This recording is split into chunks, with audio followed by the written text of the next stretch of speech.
Hello friends, welcome to Pebbles. நான் உங்கள் கோபி சுதா. நம்ம இன்னைக்கு செய்ய போறது என்னன்னு பாத்தீங்கன்னா பாதுஷா. இது வந்து நம்ம தீபாவளிக்காக தான் செய்ய போறோம். இதுக்கு வந்து 2 கப் அளவுக்கு மைதா மாவு எடுத்துக்கலாம். அதாவது 200 grams. 200 grams அளவுக்கு நம்ம சர்க்கரை எடுத்துக்கலாம். ஃபர்ஸ்ட் என்னன்னா 1 கப் அளவுக்கு அதாவது ஒரு 25 ml அளவுக்கு நம்ம நெய் ஊத்திட்டு நல்லா பேக்கிங் பவுடரோட ஆட் பண்ணிட்டு நல்லா பிசைஞ்சு ஒரு 15 minutes தனியா வெச்சிரணும். அதுக்கு அப்புறம் நம்ம சுகர் சிரப் காய்ச்சி செய்ய போறோம். வாங்க எப்படி செய்யறதுன்னு பார்க்கலாம். நம்ம 200 கிராம் அளவுக்கு மைதா மாவு எடுத்துக்கலாம். கொஞ்சமா ஒரு பிஞ்ச் அளவுக்கு salt ஆட் பண்ணிக்கலாம். இது கூட பேக்கிங் பவுடர் 1/2 டீஸ்பூன். 25 ml அளவுக்கு நம்ம நெய் எடுத்துக்கலாம். நல்லா மிக்ஸ் பண்ணிக்கலாம். கீ வந்து அங்கங்க கட்டியா தட்டுப்படும். அது எல்லாமே நல்லா உடைச்சு விட்டுக்கோங்க. இப்போ நம்ம கொஞ்சம் கொஞ்சமா தண்ணி ஆட் பண்ணிட்டு டோ ரெடி பண்ணிக்கலாம். அதிகமா தண்ணி ஆட் பண்ண வேண்டாம். இப்போ டோ வந்து ரெடி ஆயிடுச்சு. இது வந்து ஒரு 15 minutes வந்து நல்லா ஊறணும். லைட்டா கீ அப்ளை பண்ணிட்டு 15 minutes ஊற வெச்சுக்கலாம். நம்ம 200 grams அளவுக்கு மைதா மாவு எடுத்துக்கிறோம். 200 grams அளவுக்கு சுகர் எடுத்துக்கலாம். இதல நம்ம இன்னொரு 1/2 கப் ஆட் பண்ணனும். 100 ml அளவுக்கு தண்ணி விட்டுக்கலாம். இது வந்து 100 ml அளவு. இப்போ நம்ம சக்கரை பாகு காய்ச்சிக்கலாம். இது வந்து என்னன்னா ஒரே ஒரு ஸ்ட்ரிங் வந்தாலே போதும், கரெக்ட்டா இருக்கும். சக்கரை பாகு நல்லா கரையட்டும். கொஞ்சமா ஏலக்காய் தூள் mix பண்ணிக்கலாம். பாகு நல்லா கொதிக்க ஆரம்பிச்சிருச்சு. நம்ம சஃப்ரான் கொஞ்சம் ஆட் பண்ணிக்கலாம். அதாவது ஒரு சிலருக்கு கலர் பிடிக்கும்னா கலர் ஆட் பண்ணிக்கோங்க. நான் இன்னைக்கு ஆட் பண்றது சஃப்ரான், குங்குமப்பூ. இது நம்ம கலருக்காக கொஞ்சம் ஆட் பண்ணிக்கலாம். இது இன்னும் நல்லா கொதிக்கட்டும். அதாவது ஒரே ஒரு ஸ்ட்ரிங் வந்தாலே போதும். பாத்தீங்கன்னா லைட்டா ஒரே ஒரு ஸ்ட்ரிங் வந்தாலே போதும். நல்லா mix பண்ணிக்கோங்க. இப்போ கரெக்ட்டான பதம். ஒரே ஒரு ஸ்ட்ரிங் அளவுக்கு வர ஆரம்பிச்சிருச்சு.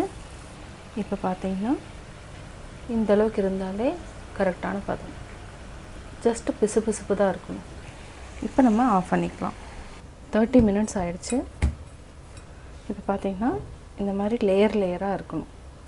இது வந்து கரெக்ட்டான பதம். இப்படி தான் வரணும். அப்பதான் பாதுஷா வந்து நல்லா வரும்.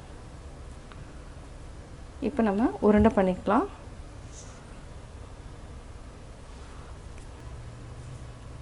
இத ஜஸ்ட் பிரஸ் பண்ணிட்டு ஒரு ஹோல் போட்டுக்கலாம். இந்த மாதிரி போட்டுக்கலாம்.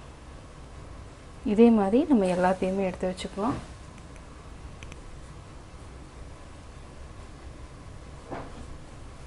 ஜஸ்ட் பிரஸ் பண்ணிட்டு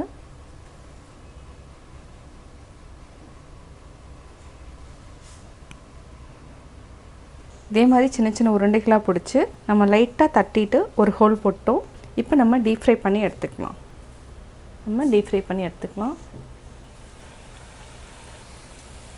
இது நல்லா கோல்டன் ப்ரௌன் ஆகுற வரைக்கும் சிம்ல வச்சுட்டு வேக வச்சுக்கலாம். நம்ம திருப்பி போட்டுக்கலாம்.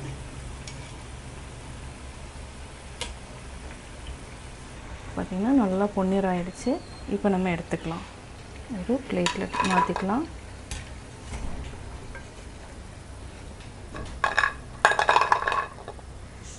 இது நம்ம அப்படியே ஜீரால போட்டு எடுத்துக்கலாம். நல்லா ஊறிடும். இது அப்படியே ஜீரால ஊற வச்சிரலாம். இது ஒரு 20 minutes நல்லா ஊறட்டும். 20 minutes later. 20 minutes நல்லா ஊறிடுச்சு. இப்போ நம்ம ஒவ்வொண்ணா எடுத்துக்கலாம்.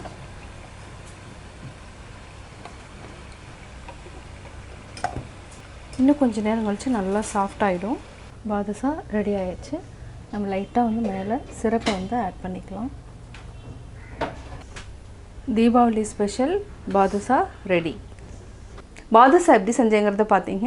நீங்களும் வீட்டில் ட்ரை பண்ணி பார்த்துட்டு உங்களுடைய கமெண்ட்ஸ் எனக்கு சொல்லுங்கள். லைக் பண்ணுங்கள், மறக்காமல் சப்ஸ்கிரைப் பண்ணுங்கள்.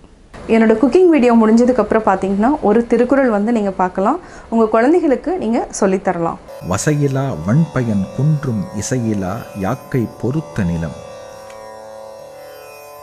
புகழ் இல்லாதவருடைய உடம்பை தாங்கிக் கொண்டிருக்கும் நிலம் கூட வளமற்று போகும்.